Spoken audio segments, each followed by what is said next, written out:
আমাদের মহান ব্যক্তিত্ব যারা তারেক রহমানকে আজকে আমরা চাষে পেয়েছি মাওলা, আমরা তাকে বল থেকে ভালোবাসি।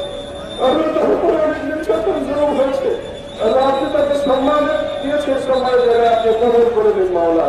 আমিন আমিন।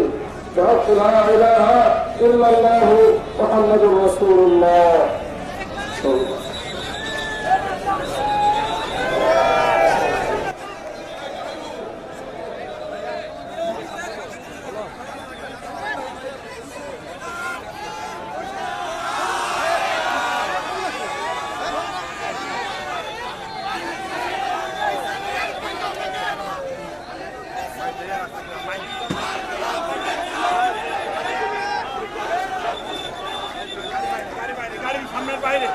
গাড়ির সামনের বাইরে এখন গাড়ির সামনের বাইরে